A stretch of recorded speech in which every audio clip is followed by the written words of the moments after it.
It's a major failing on my part that my next guest has not been in this Luck on Sunday studio before, but we are righting that wrong now. She doesn't need a great big build-up. She's achieved just about everything you can achieve in this sport. She is the former jockey and now very successful trainer and pioneer in her field, Gay Kelleway. Gay, good morning. Good morning, Nick. And great to have you with us. And you brought a few bits and pieces with you as well. And I wanted to start by, I don't know if you'll be able to see this, but this is a cartoon that was done in, I thought, what, late 80s?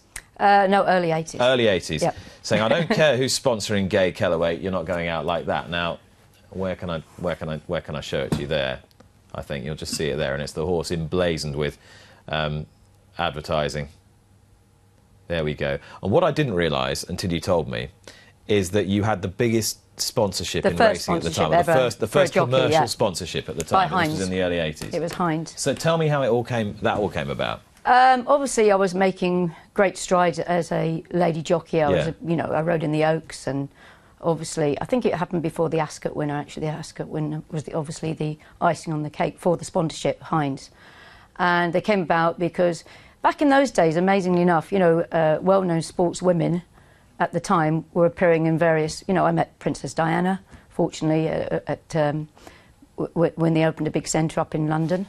And I met various people like Maureen Lipman, bizarre sort of actors, famous sports people, Olympians, and we appeared. I remember one time I appeared promoting Orangina, which is a French drink. And I had to dress up in racing gear in a boxing ring, and you had Brian Jacks, Maureen Lipman, and various well-known, I think Linda Lasardi was there as well. There were various well-known personalities. This was definitely the 80s. You're definitely giving us a flavour of the 80s. And one of the guys from Bread, one of the stars actors from Bread, and there was a sort of obscure sort of people sort of joined into and they asked me, and obviously I didn't have an agent then, or they just called us up and asked us to do these promotional things for to promote people, well-known people in sport. So obviously, in those days, obviously you have it very much so now, or the intention. But it's you had the basic racing papers, the basic TV channels.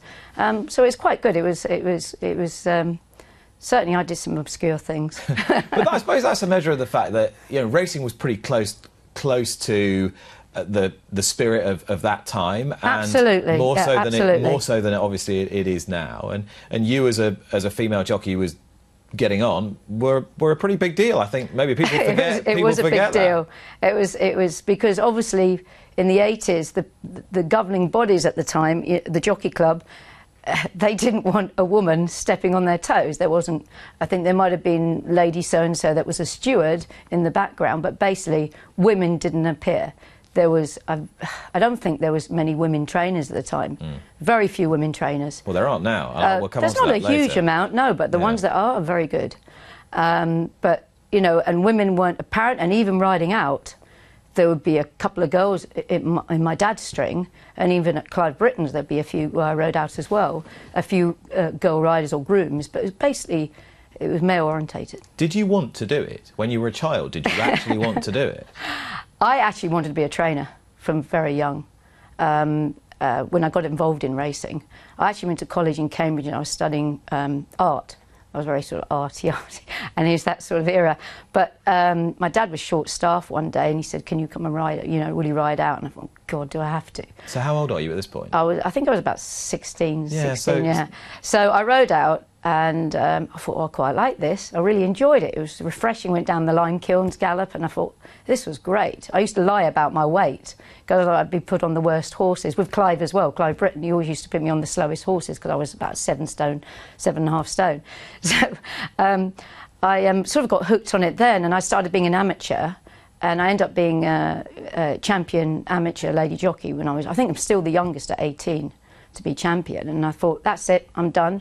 I'm going to go and join Noel Hickey in America because I was spending my winter. Obviously, we didn't have all-weather racing in those days, so I thought I used to spend time in America, to improve my riding with Noel Hickey, and I thought I'd like to train horses. I love being part. You're more part of the horse, but the jockey, you walk away at the end of the day. You're not actually doing the stables in the morning and really being part of a horse. Whereas a train, you do everything.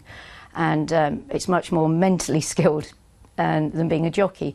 So anyway, I wanted to be a trainer, and I thought I'd go and be because there's lots of assistant trainers in America, and you went all over Chicago, California, and you went various places like that, and did all the work for that trainer.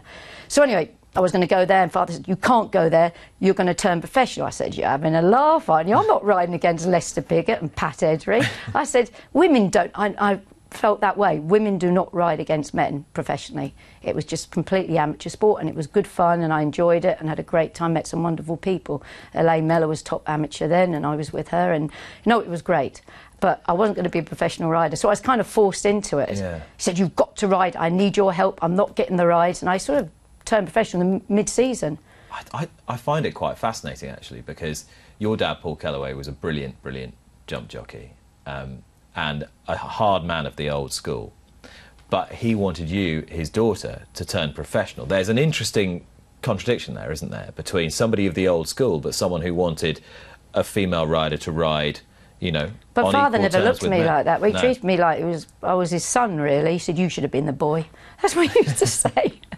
And he treated me more like a boy, really. He spoke to me like I was a lad, but he was pretty tough. He's a hard man to please. He felt suicidal sometimes when he rode some of his horses afterwards. And he was really hard man.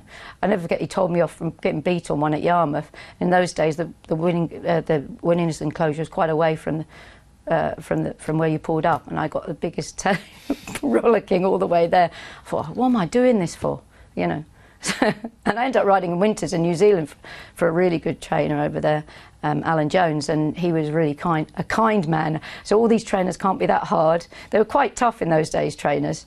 I mean, the only trainers that are still now in Newmarket was Sir Michael Stout, Mark Prescott. Gosden at the time wasn't even there. He was an America trainer. So there was very few. I think Sir Michael Stout and Mark Prescott are the only trainers I knew from when I was a child. That's still there now. So I'm clearly one of the oldest trainers still in Newmarket. But I never really wanted to do it. That's God's honest truth. I've always wanted to be a trainer. When I got into horse racing, I always wanted to be a trainer. And you spoke quite movingly in a recent Racing Post interview about the battles you had with your weight at the time. Oh, gosh, yeah. I mean, our weights were low. I mean, for God's sake, we used to weigh out with blinkers. The blinkers are on the horse's head. We had blinkers, breastplates, and anybody who doesn't know what one of those is, it's just a strap you put around the front of a horse that holds the saddle from going backwards. A neck strap that goes around the horse's neck tang. Every part that went on that horse, and the number cloth. In France, we had to weigh out the helmets. Because I rode in France. I was fortunate to ride in France, Longchamp a couple of times. I got the opportunity, which was great.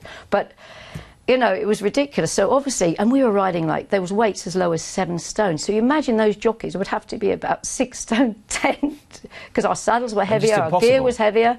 Obviously, people are a bit heavier now, and we had a lot of little people. I never forget when I moved into Newmarket on my 13th birthday. I thought there's a lot of little people. They were really small people. So, but and I was quite tall, and I'm quite small now, short compared to the jockeys riding nowadays. But it's all about weights, and obviously the weights have been raised a fair bit from my day. And you were obviously too fearful to really say too much, because I'm guessing you didn't want to let anybody down. So you just sort of... Believe it or not, I was really shy. And it's only through the confidence having success that I became more bolder. And I think when I became a trainer, I became even bolder. You had to. You had to get yourself out there and sell yourself as a trainer. But as a jockey, I was really quite... insular, actually, would be the word, because I didn't want to mix marks. I didn't take a lot of interviews. Because of this woman thing against men, and they made such a big thing about it. In the national newspapers, I'm not talking about the racing papers. It was never really touched on in the racing papers, but in the national newspapers, they used to regularly call me and do the woman against the man thing all the time. So, And did you find that quite uncomfortable? Yes, I did. Very much so. Because we were living in a time in the 80s that men had bigger salaries and women were sort of there, and a good wife's the one that stays at home. I mean, we were living in it was the dark ages, wasn't it? I was quite liberated because I felt all I knew that I could not ride at the same weight as Pat Edry, because he was riding at 8'4". I said, I'm nowhere near as good as him. and I've got to ride at a lower weight than any of these jockeys, these top jockeys. So I really used to diet very hard, very hard. You came quite close to sort of actually inflicting some well, I was damage very on ill. yourself. One day I remember I rode at Pontefract one day, and the lads at the store handlers are really good to me because they could see I was having a tough time, A, from my father, and B, from wasting so hard, and my face was sunken in. And though I felt really good when I was light riding, you know, you felt the horses used to run for you because I was like light. But I got to the stage, I remember I rode at Pontefract and I had a horse go down in the stalls with me, and the store handlers jumped straight and pulled the horse, said, "Gay, get hold of the horse's head," you know. And I felt so bad that day, and that night I came back and I just collapsed. I'd just been wasting too hard. I just wanted to do it so badly. The same, you read the story about Richard Dunwoody. Now, I grew up with Richard. He worked for my father. He was a really good friend of mine, and he was passionate about wanting to be a jockey, and to the point of wasting so hard, he wanted to be a flat jockey. Richard wanted to be a flat jockey, and he made himself really ill. I remember when he was at boarding school, he made himself really ill from dieting because he so badly wanted to be a jockey. You know, I mean, that's what goes through your mind. You want it so bad that you'd do anything, sacrifice anything. What did it feel like to you when you stopped riding? Was it a relief? When I stopped riding, because I was riding in New Zealand in the winter, obviously we didn't have the all-weather racing then. I think now it would be sublime. I'd love it because you race all the year through. And I was worried, but Father always wanted to keep me at home to ride the yearlings through the winter. And it was like, I'd done all that, been there, done it, bought the T-shirt. I wanted to ride. And I wrote a letter to Alan Jones, because via Elaine Mellor told me, I said, where else in the world are women the same as men, equal nearly? And believe it or not, though New Zealand's meant to be 10 years behind the UK, they were on the level, way ahead of us. And 50% of the riders in New Zealand were girls, really good girls. You had Murray Linden that went to Singapore and was a top rider there, you know, all back in the 80s. Did you feel happier there than anywhere else? Yes, very happy. I can hear it in your voice. I had good times there, and also I proved to myself it wasn't my father giving me all the good rides. Because, you know, you'd all think that. Alan Jones said, you were the best English jockey I had over here, and I used to work, and he said, your work ethic is brilliant. But, again, the weights were very light. They were lighter. You know, I was riding at 49 kilos, 50 kilos. They were lighter than they were in England. But I went over there straight from the English season, straight to New Zealand, got on a plane. Father went mad. I just disappeared, went to New Zealand and just took off. Never heard from Father all through the winter. And then totally got a call in the new year and said, well, you're coming back to ride these horses. But, you know, I had a really good season. I rode some good horses there and had some good winners. So. Were you tempted just to stay forever? I was offered a job in Australia, and I probably should have gone. Do you regret it now? I don't regret anything I've done in racing. I've been so lucky. You know, to have a beautiful home I have, and you know, something I wasn't brilliant at school. I'm a very ambitious person, but I believe that being a girl rider, I had to try twice as hard. I'd be running at night, lots of walking. Like Ray Cochran always used to say, walk, Gay, don't run, you put on weight. And I used to watch my weight. I was so dedicated. I used to take aerobic classes. I used to teach aerobics. I was obsessed. I had no sort of, not that I was bothered, any social life when I was in my teens. It's quite funny because people associate you with being quite outspoken and confident, but also quite gregarious and enjoy people's company. The picture you're painting doesn't necessarily I've made up for lost time, trust me. But is it because you're wanting to compensate? Is it because you think, well, if I'm going to be successful as a business person, then I'm going to need to get out there and sort of sell myself a little bit? Yeah, but a lot of my owners are my friends, which is great, and they've been very loyal in very difficult circumstances this year. Very, very loyal. Because as an owner in this country, I'd be thinking twice about having a horse in training here because of the not being able to go, etc. But no, I take them as my friends, and it's my life. It's my total life. The only other sport I'm very passionate about is tennis. But apart from that, I stay put in racing. Even on my off days, I actually go racing and enjoy going racing, say to Ascot or Newmarket on my day off. I feel totally relaxed. I can go there for a nice lunch. Remember those days? back in the day, and have a good time with friends, you know, and really enjoy it. I get invited to a lot of, you know, over the last couple of years, boxes and do's, and asked to do some chats and stuff, and I thoroughly enjoy it. It's all to do with racing. And I'm consumed by racing. I'm just so passionate about it, and I'm still as ambitious now as I was 30 years ago when I started. So with that in mind, has this been, I know this has been a hard year for everyone, but has it been hard for you because you haven't had that human contact, you haven't had that engagement, or can you still enjoy your own company? Well, I improved my home, my outside space, to engage people to come, and I've got an owner's room at my property in Exning. So I've had a few people come and stay with me, and also I've been so fortunate that I have a big interest in France and horse racing there, because we set up a stable there, and I went to Deauville, which I go every year without fail, and I absolutely love it. And I take a group of owners with me, English-based owners. We go and have a great laugh, and we managed to get those 5 days in before we were told to self-isolate. So I was lucky that way, but I miss that dreadfully now. Obviously, we miss it. It's terrible at the moment for us. Yeah. Are you gonna go to France full time? Because you've obviously been sending some horses over there to your ex-partner who trains in La Morlaix. Yes. And is that something that is going to become more of a priority for you? It kind of is a little bit now. I've actually shot myself in the foot with a couple of owners in my yard, because I advised them to take their horses over there, and they've done wonderfully well. Lower grade horses, that is, because they went over there and they've had a great time. I mean, Charles and Zorka Wentworth, they have no flat horses in this country. They go over to France, they have horses there, and they do very, very well there. And they enjoy it. You speak to a lot of owners, not every owner wants to go to France. They say it's a long way to go and see your horse run. But, you know, again, it's that they have the aspect of having the party side of it, enjoyment side of it, going racing, going to the stables. You know, that's what you've got to, you know, you mustn't lose sight of that, the English owners, how passionate we are about horses, and how it's not the money, it's the honour and glory a lot with the owners. But the most important part now is the breeding industry in this country. Where's it going to go, you know, with what's happening within our industry in the UK? Yes, to answer your question, I'm not being Nick Rust, I want to answer your question. To answer your question, will I go to France? I don't know is the question, because we'll see in the next 6 months how things pan out. But it is worrying for a trainer of my category. I'm not up there. I'm not a senior trainer or top trainer. I'm sort of the middle of the row. I fear for the lower end trainers and the middle trainers. How are we going to survive? You look at the sales, the last few sales that have gone by. There's a lot of, all the trainers were there. We're scrambling after the same crumbs of the cake, not a piece of cake, crumbs of the cake. What owners are going to stay put? What owners are going to go? I know owners that have written to me. I'm on the racehorse owners. I'm on the board, and I know owners have written to me, not just that have horses with me, but other trainers.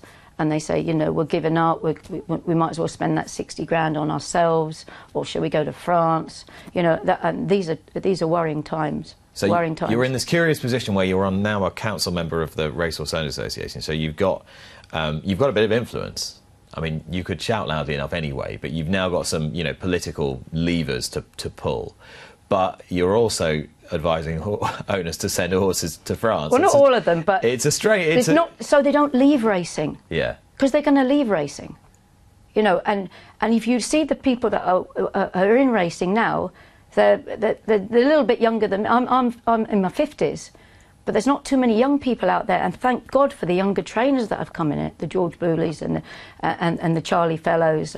And the George Scotts, because we need those young trainers for the next generation. I fear for the next generation in our industry. Because they always said that owners always wanted to have horses with people who are roughly their sort of generation. That was always what used to be said, wasn't it? Do you think that still applies? I think very much so, yeah. But I think the younger generation, the boys that are doing very well at the moment, we need them. But gone are the days where we had the Clive Brittons, the Barry Hills, where they started as lads and made good. These boys I've just spoken about, they come from, well, they're never going to go hungry, are they? Let's face it, they're not going to go hungry if suddenly it all goes wrong. So why do you think that is, Gay? Why, I know we've spoken a little bit about this on this programme before, why people can't sort of start with nothing. Why is racing stopping social mobility as far as trainers are concerned? Is it property prices? Is it because we don't have a mechanism by which people can rent yards, or...? Or well, we take do have a boxes, mechanism or... you can rent yards, but it's really expensive to train horses. Wages have clearly gone right up in racing in our industry, and rightly so. The lads should be paid a lot more than they would when I first started. And I think it's a lot to do with, it all ends in money, doesn't it? You know, it's how much the cost of everything to start and to get going, and getting the right owners, of course.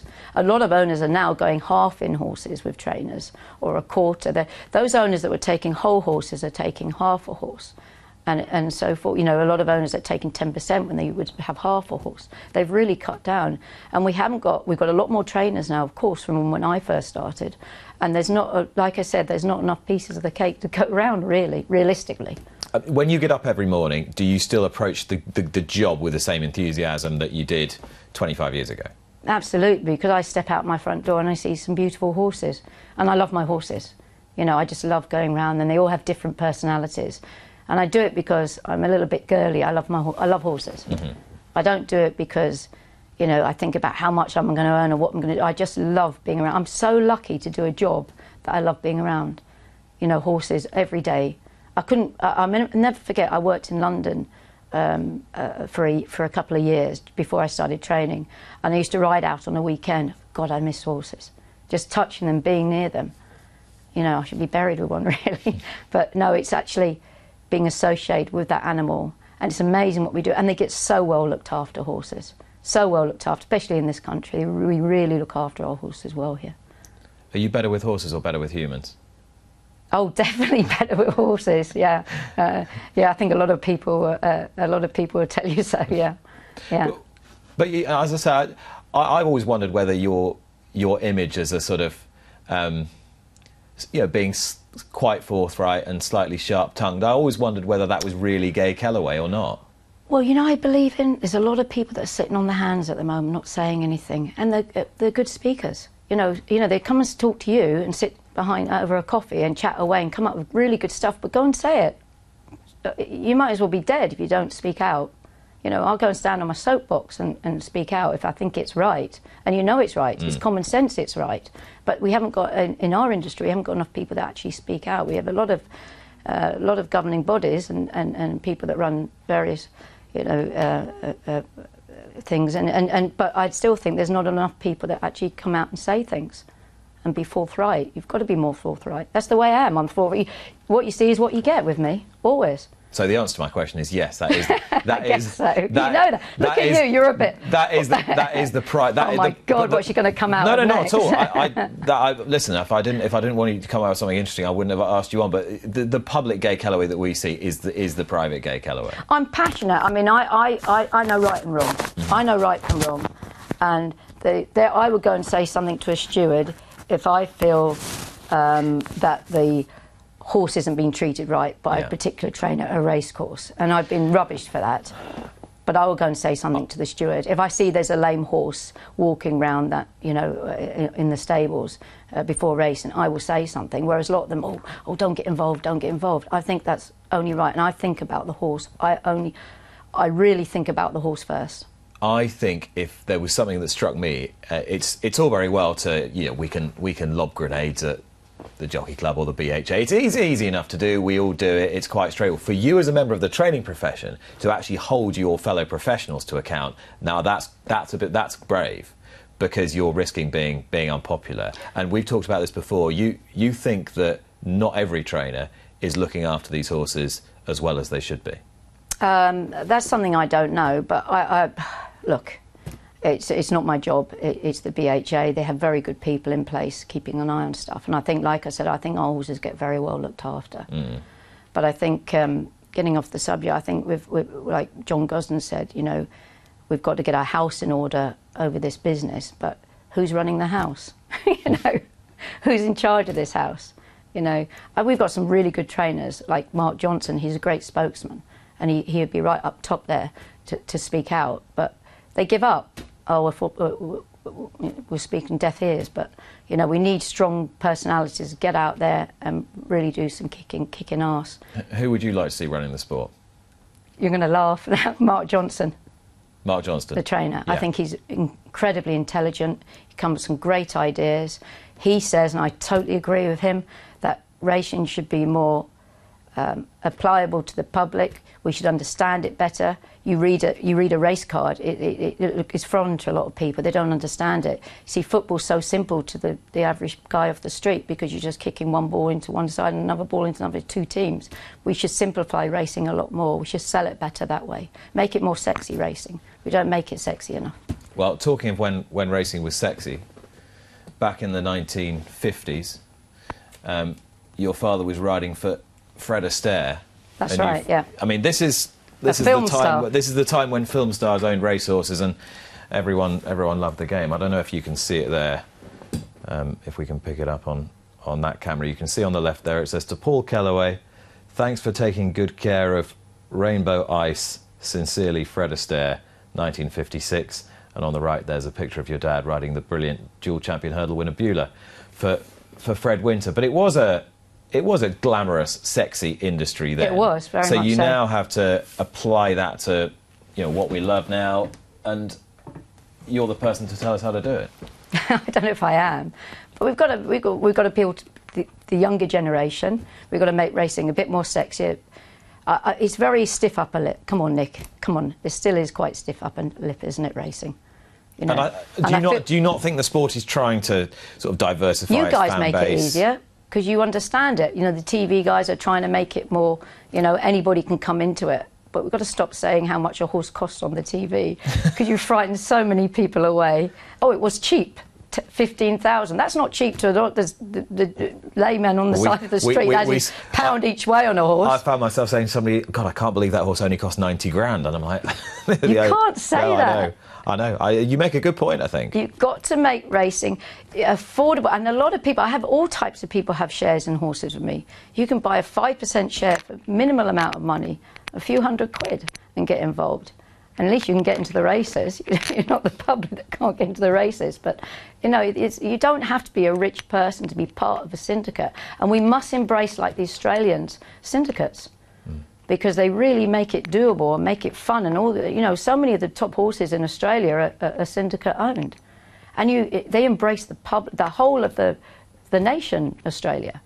And that we want to be a little bit on the same par as the Australians. When you said you have absolutely no regrets, you would do everything the same again. Yes, yeah, with my horses, yeah. Yeah, the horse industry, definitely. No, I have no regrets. I've been very fortunate and very lucky. Very lucky. You should never have regrets in life. You just got to move forward. You talked a lot and very movingly about your relationship with your father at the beginning of this interview. Do you think he would be proud of you now? Yeah, I think so now because I bought my own place. And he always said to me many, many years ago, whatever you do, try and buy your own place. Don't get in the situation I am. Because when he sold Pound Place, when he left as a jockey, he got a partner involved. And he was a good partner because they bought horses. And straight away he bought a Group 1 winner. The second year he had Swiss Made, won the Champion Stakes.